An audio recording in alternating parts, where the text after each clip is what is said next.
Le soir du 5 avril 2025, Victoria Tonenchok, 27 ans, habitante du village de Libokaya, a été amenée à l'unité de soins intensifs de l'hôpital régional de Tchernivtsi. Elle était au bord de la mort. Nombreuses contusions, hémorragie cérébrale, fracture du crâne, rupture de la rate. La liste des blessures ressemblait à un bulletin de champ de bataille. Les médecins ont tenté de stabiliser son état en la plaçant sous respirateur, mais la situation semblait désespérée. 5 jours plus tard, le 10 avril, Victoria est décédée. Dès lors, le village de Libokaya est en état de choc et toute la région de Tchernivtsi est secouée par une résonance. Qui a battu si cruellement cette jeune femme et pourquoi? Après tout, dans le village, Victoria était connue comme une jeune fille ouverte et joyeuse, certes discrète en public, mais amicale avec ses voisins. Le principal suspect est son colocataire de 18 ans, Yuri, étudiante en première année, avec lequel Victoria vivait depuis 9 mois. En janvier, il aurait déjà levé la main sur elle, mais l'affaire a été étouffée après réconciliation des parties. Aujourd'hui, la réanimation et la mort ont mis fin au destin de Victoria et ont réveillé la question dans la société. Pourquoi la violence était-elle si cruelle et où était la défense de la jeune fille qui, comme il s'est avéré, avait très peur de son petit ami? Cette histoire raconte les événements tumultueux, les protestations et l'enquête sérieuse qui ont entouré une tragédie particulière. Du père de Victoria, Piotr Tonenchok, qui réclame aujourd'hui justice et a déjà affirmé que le téléphone de sa fille avait été effacé. De la société qui s'indigne et réclame des sanctions. De Yuri, qui est derrière les barreaux, inculpé en vertu de la deuxième partie de l'article 121 du Code pénal ukrainien pour lésions corporelles graves intentionnelles ayant entraîné la mort. Et sur le phénomène de la violence domestique, qui, hélas, est trop souvent déguisée en querelle de famille et étouffée jusqu'à ce qu'une tragédie irréparable se produise. Le village de Libokaya, dans la région de Tchernivtsi, est généralement associé à des rues tranquilles, à des villageois sympathiques et à la banalité de la vie rurale. Victoria Tonenchuk a grandi ici, a obtenu son diplôme à l'école locale, aimait coudre et aidait parfois ses parents dans les tâches ménagères. Après ses 20 ans, elle s'est rendue à Tchernivtsi pour suivre des cours de coiffure et rêver d'ouvrir son propre petit salon de coiffure dans son village. Selon le père de Victoria, Piotr Tonenchuk, sa fille était calme, sans conflit et extrêmement vulnérable. Elle ne parlait jamais de ses problèmes, elle ne voulait pas nous alarmer, a-t-il déclaré dans l'une des interviews accordées aux médias locaux après la tragédie. La mère de Victoria étant décédée alors qu'elle était encore adolescente, le père et la fille ont vécu seuls ces dernières années. Lorsque Victoria étudiait à Tchernivtsi, ses connaissances la trouvaient souriante et amicale. Elle n'a pas eu de petite amie pendant longtemps. On disait qu'elle n'était tout simplement pas pressée de s'engager dans une relation sérieuse. Mais au début de l'année 2024, la nouvelle est tombée. Victoria a rencontré Yuri, un étudiant de première année de l'un des collèges de Tchernivtsi. Il n'avait que 18 ans. Au début, tout le monde a été déconcerté par la différence d'âge, 9 ans. Mais les habitants et Victoria elle-même n'y ont pas vu de problème. Elle a déclaré que Yuri était soi-disant intelligent et bien élevé, et qu'ils s'entendaient bien. Victoria et Yuri ont commencé à vivre ensemble peu après leur rencontre, ce qui semblait atypique pour le village de Libokaya. Néanmoins, ils ont loué un coin à une grand-mère locale. Si l'on en croit les rumeurs, Victoria voulait se rapprocher de la ville, où elle travaillait dans un petit salon et où Yuri étudiait. Les amis de la jeune fille ont rappelé qu'au début, Vika a fait l'éloge de Yuri, disant qu'il est attentionné et se souvient de toutes mes petites choses. Il est vrai que certains ont noté que Yuri pouvait se comporter de manière parfois irascible. Il réagissait négativement lorsque Victoria était en retard au travail ou correspondait avec des amis. Les voisins ont déclaré.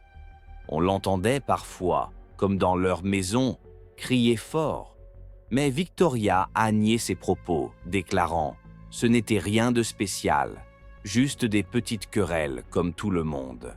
Cependant, en janvier 2025, il y a eu un épisode, après lequel Victoria a été vue avec des ecchymoses sur le visage. Elle a d'abord nié, puis a avoué à quelques amis « C'est Yura qui a craqué, je l'ai mise en colère ». Les amis ont ensuite voulu aller à la police, mais Victoria les en a empêchés. On s'est déjà réconcilié, ce n'est rien. En fait, ce sont les médecins eux-mêmes qui ont prévenu la police, ayant constaté de graves ecchymoses sur le corps de la jeune fille. Ils ont entamé la procédure, mais celle-ci s'est rapidement calmée. Yuri s'est réconcilié avec Victoria, qui a retiré sa déclaration. En conséquence, l'affaire a été classée en raison de la réconciliation des parties. Cette situation est malheureusement classique. La jeune fille a pardonné à son agresseur en espérant que tout ira mieux. Le père de Victoria affirme qu'il n'était même pas au courant de ce qui s'était passé à l'époque. Sinon, il n'aurait pas permis une telle réconciliation. Mais la fille semble essayer de cacher l'attention, affirmant qu'elle ne veut pas de scandale. Que s'est-il passé le jour où Victoria a été emmenée à l'hôpital? Selon l'enquête, le 5 avril au matin, des voisins ont entendu de grands cris provenant de la chambre où vivaient Yuri et Victoria. L'un des locataires a même frappé pour voir si tout allait bien, mais personne n'a ouvert la porte. Puis, vers l'heure du déjeuner, les bruits se sont calmés. Quelques heures plus tard, Victoria a été retrouvée dans un état semi-conscient. Quelqu'un avait appelé une ambulance. On ne sait pas qui a appelé les ambulanciers, peut-être Yuri lui-même, qui s'est rendu compte de la gravité de la situation, ou peut-être l'un des passants qui a vu Victoria marcher dans le sang dans la cour. Lorsque les médecins sont arrivés, la jeune fille était déjà inconsciente. Elle a été embarquée dans une voiture et transportée à l'hôpital du district, d'où, après évaluation de la gravité de ses blessures, elle a été transportée d'urgence à l'hôpital régional de Chernivtsi. Selon les médecins, elle souffrait de terribles blessures, fractures du crâne, hémorragie cérébrale, grave traumatisme des organes internes, y compris une rupture de la rate. Autant de preuves de coups violents et répétés. Yuri, qui est resté sur les lieux ce jour-là, a été interrogé par les voisins et les policiers qui sont arrivés. Il avait l'air affligé, marmonnant que « Vika est tombée » ou qu'elle est malencontreusement tombée dans les escaliers, mais son entourage doutait de ces affirmations. Certains ont remarqué des marques sur les mains de Yuri, peut-être des griffures. Les policiers ont établi un premier rapport. À l'hôpital régional de Chernivtsi, les médecins ont immédiatement réalisé que l'état de Victoria était extrêmement grave. Dès son admission, il a été constaté qu'elle était plongée dans un coma profond. Pour la maintenir en vie, un ventilateur a été branché sur ses poumons. Les chirurgiens ont opéré d'urgence pour tenter de stopper l'hémorragie interne. Peter Tonenchok, le père de la fillette, est arrivé à l'hôpital, désespéré. On tente de le rassurer, mais il n'y a guère d'espoir. Pendant 5 jours, du 5 au 10 avril, Victoria est restée dans le service de soins intensifs. Sa famille n'a été autorisée qu'occasionnellement à entrer et à lui tenir la main. Mais elle n'a pas repris conscience et n'a pas raconté ce qui s'était passé. Le 10 avril, vers midi, son cœur s'est arrêté. Les médecins ont constaté le décès causé par des lésions irréversibles du cerveau et des organes internes. Immédiatement après la mort de la jeune fille, l'indignation a éclaté dans le village. Comment une personne pouvait-elle mourir de coups pratiquement devant les voisins? De nombreuses personnes se sont souvenues de l'affaire de janvier et ont déclaré « Si Yuri avait été puni à ce moment-là, tout aurait pu se passer différemment. » Mais il était déjà trop tard. Victoria a été enterrée quelques jours plus tard et presque tous les habitants de Hlibokaya se sont rassemblés pour lui dire au revoir, car l'histoire a été couverte par les médias locaux et tout le monde a été choqué par cette cruauté sans précédent. Yuri n'avait que 18 ans. Étudiant en première année d'université à Chernivtsi, il n'était pas connu pour son assiduité, selon ses camarades de classe. C'était un instigateur, il se disputait souvent avec les professeurs, il aimait les plaisanteries sur le fil du rasoir, se souvient l'un de ses camarades. Certains ont dit qu'il avait eu une enfance difficile, mais n'ont pas donné de détails. Selon les rumeurs, il aurait rencontré Victoria par hasard, soit à l'occasion d'une fête, soit au marché, où la jeune fille aidait parfois des connaissances. Entre eux, une relation est née malgré la différence d'âge de 9 ans. Pour de nombreux villageois, c'était inattendu, mais Victoria a insisté sur le fait que l'âge n'a pas d'importance si vous avez des sentiments. En janvier, cependant, des preuves de violence physique étaient déjà apparues. Officiellement, l'affaire a été ouverte à ce moment-là, mais elle a été rapidement classée pour cause de réconciliation. On pense que Yuri s'avait appuyé sur la pitié et que Victoria a eu pitié de lui, ne voulant pas lui gâcher la vie avec un casier judiciaire. Le père de la jeune fille affirme qu'à ce moment-là, il ne connaissait pas tous les détails, car Victoria évitait les scandales. Après la tragédie, Yuri lui-même a affirmé qu'il n'était pas coupable et que Vika était simplement tombée. Mais les résultats de l'examen ont révélé de multiples coups de nature différente, non caractéristiques d'une simple chute. C'est pourquoi, quelques jours après la mort de la jeune fille, il a été déclaré suspect au titre de la deuxième partie de l'article 121 du Code pénal ukrainien. Lésions corporelles graves délibérées ayant entraîné la mort de la victime. Cette infraction est passible d'une peine de 7 à 10 ans d'emprisonnement. Le tribunal, tenant compte de l'indignation publique et du danger, a choisi une mesure de contrainte sous la forme d'une détention sans caution. Quelques jours après que la nouvelle de la mort de Victoria a été rendue publique, une vague de protestations a éclaté sur les médias sociaux. Des personnalités médiatiques, Masha Efrosinina, Kristina Reshetnik, Dasha Kvitkova, se sont jointes au mouvement, déclarant chacune dans leur blog que la violence est inacceptable et que l'État a le devoir de protéger les victimes. Des centaines de personnes ont commenté ces articles, exigeant une enquête équitable et soulignant leur colère face à ce qui s'est passé.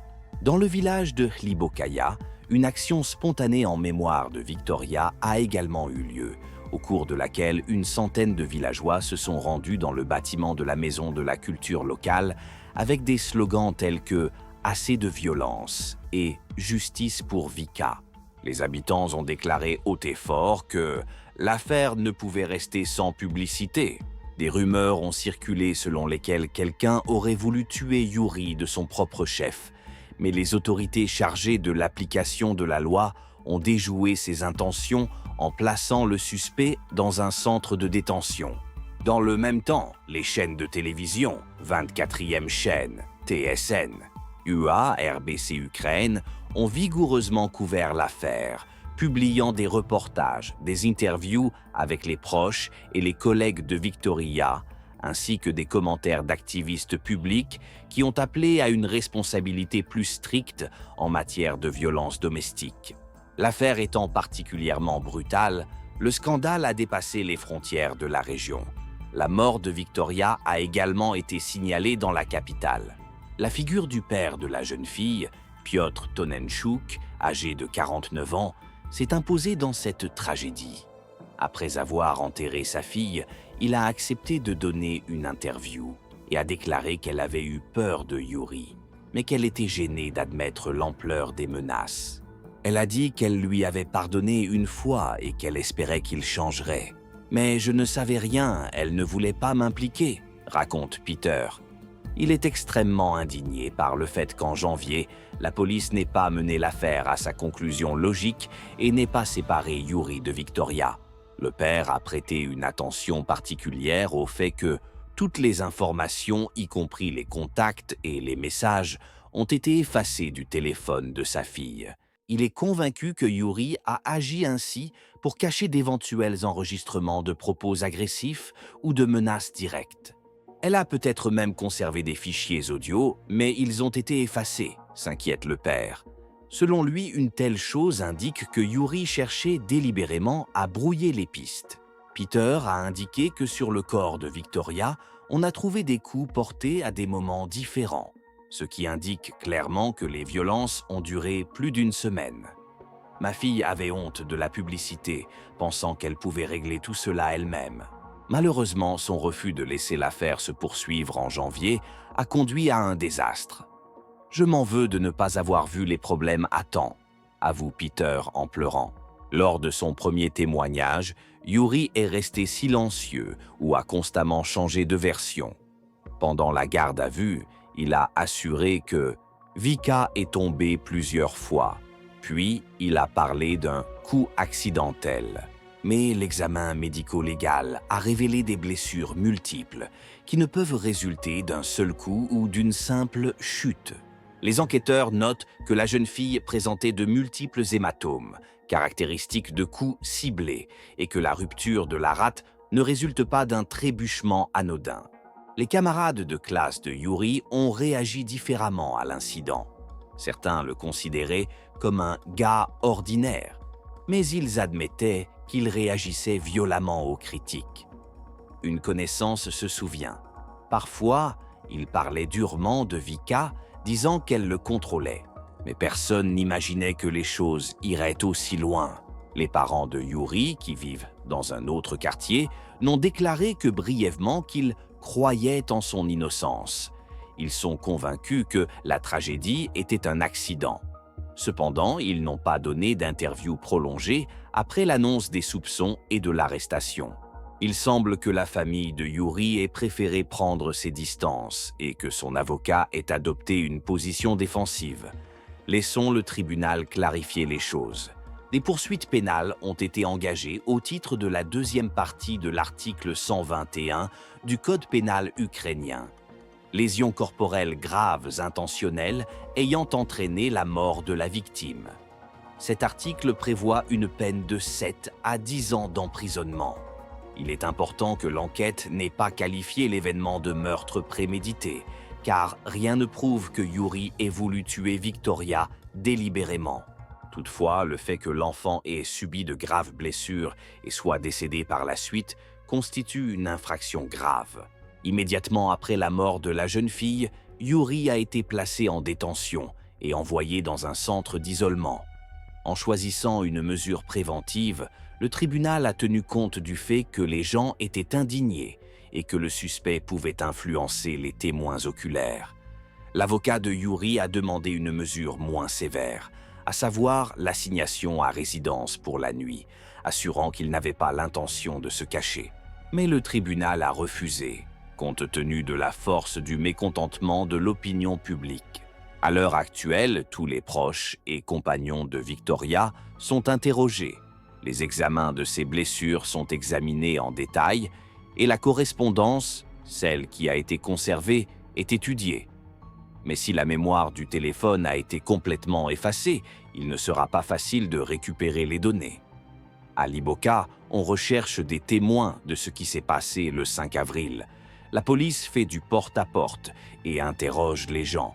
Ils confirment avoir entendu des cris de femmes, mais ne comprennent pas les circonstances exactes.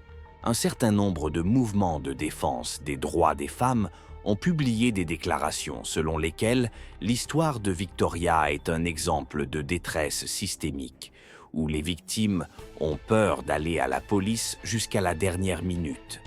Elles craignent d'être jugées, elles ont honte, elles sont financièrement dépendantes, expliquent les psychologues. En conséquence, l'agresseur devient effronté car il sait qu'il ne lui arrivera rien. Et s'il n'y a pas d'intervention extérieure, il peut en arriver au pire dénouement possible. Dans les petites localités comme le village de Glibokaya, Les gens préfèrent souvent garder les ordures hors de la maison et cacher les problèmes familiaux à l'abri du regard des autres. Il semble que Victoria, qui avait pardonné à Yuri après le premier acte de violence, comptait elle aussi sur une résolution pacifique.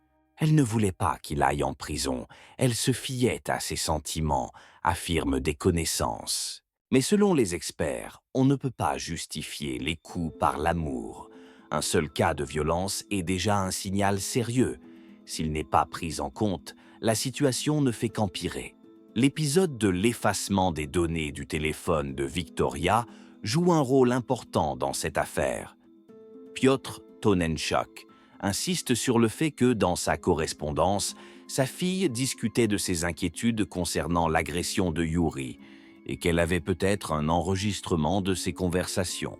Mais après sa mort, tout a été effacé. Quelqu'un a effacé toutes les traces. Nous cherchons à savoir si Yuri a pu avoir un accès physique à l'appareil. Il est possible qu'il se soit délibérément débarrassé des preuves. On suppose également que Victoria a elle-même effacé les données, mais le père estime que c'est peu probable.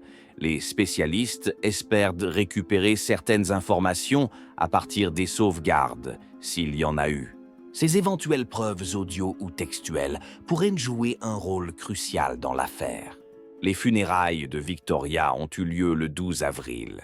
Les adieux ont été très douloureux, car bien que la jeune fille ait récemment vécu séparément avec Yuri, de nombreux habitants du village la connaissaient depuis l'enfance. Elle était si gentille, toujours prête à partager ce qu'elle pouvait, se souviennent les voisins.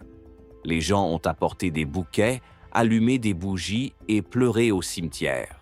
Lors des funérailles, Peter, le père de Victoria, a remercié tout le monde pour son empathie et leur a demandé de ne jamais tolérer la violence domestique. Il a déclaré qu'il ferait tout pour punir sévèrement Yuri, afin que d'autres ne soient pas punis.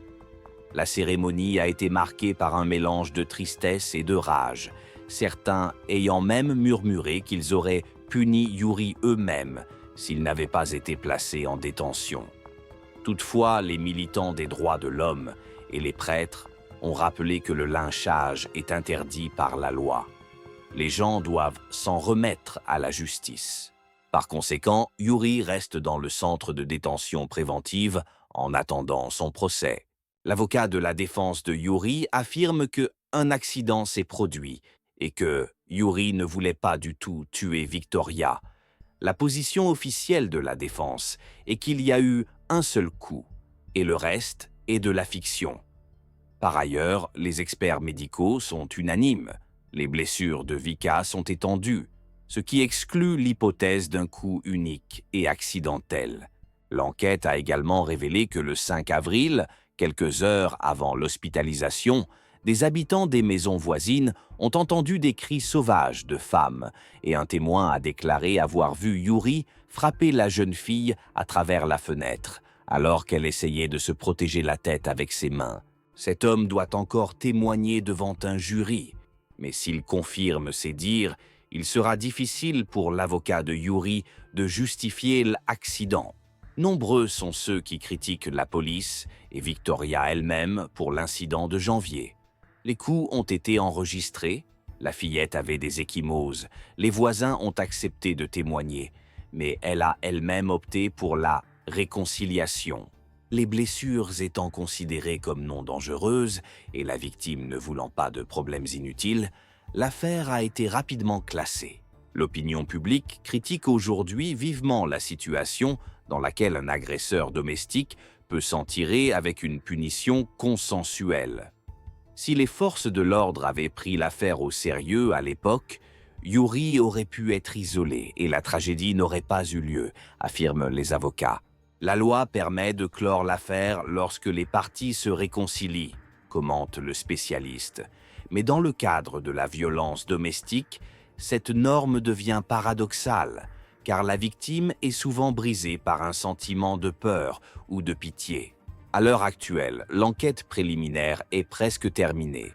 Les témoignages des médecins ont été recueillis. Des examens médico-légaux ont été effectués, confirmant de nombreux passages à tabac.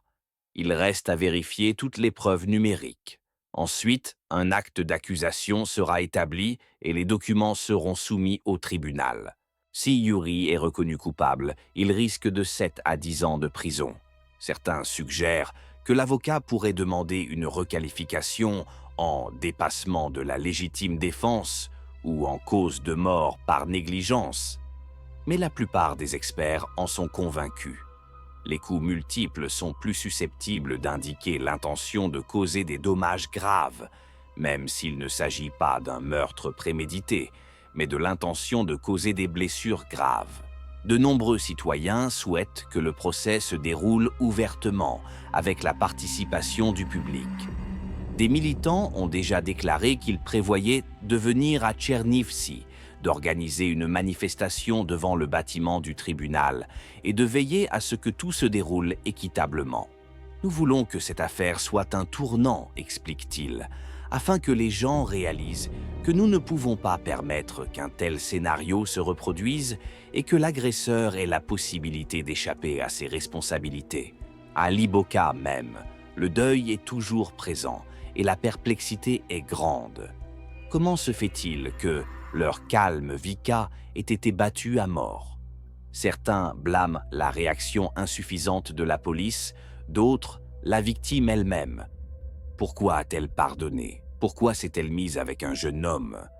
D'autres encore suggèrent que Yuri aurait consommé de l'alcool ou d'autres substances. Cependant, les documents officiels de l'enquête ne contiennent aucune donnée sur la présence de drogue dans son corps, et il y a également peu d'informations sur l'alcool, parce que l'examen n'a pas été effectué à temps. Il y a encore des fleurs fraîches et des lampes à cire sur la tombe de Victoria. Certains villageois affirment que le père de la jeune fille vient parfois au cimetière la nuit, pour pleurer et parler à sa fille. Le chef du village s'est contenté de dire « C'est un malheur pour toute la communauté, nous aiderons la famille de toutes les manières possibles ». Mais hélas, aucune aide ne pourra ramener Victoria. La seule chose que la famille Tonenchok espère maintenant, c'est un procès équitable, et que cette mort ne passe pas inaperçue, qu'elle devienne un exemple et un avertissement pour tous ceux qui subissent encore des coups chez eux, en croyant sincèrement que l'agresseur reviendra à la raison. Le cas de Victoria Tonenchuk montre que le silence et les tentatives de s'arranger tranquillement aboutissent facilement à une tragédie. Et la société, qui a déjà été témoin d'une telle douleur, doit apprendre que la violence domestique n'est pas une affaire interne à la famille, mais une menace sérieuse entraînant des conséquences irréparables. L'histoire s'arrête là pour l'instant. Il y aura des audiences, des articles très médiatisés, de nouvelles manifestations et des déclarations de personnalités. Peut-être que cette seule affaire rappellera à l'ensemble de la société qu'il est nécessaire de lutter activement contre la cruauté domestique. Mais c'est déjà une évidence. Victoria Tonenchuk restera dans les mémoires comme un symbole d'avertissement. Il ne faut pas rester indifférent lorsque quelqu'un souffre et appelle à l'aide. C'est tout pour les amis, mettez vos likes, écrivez vos commentaires et à bientôt dans de nouvelles vidéos. Bye!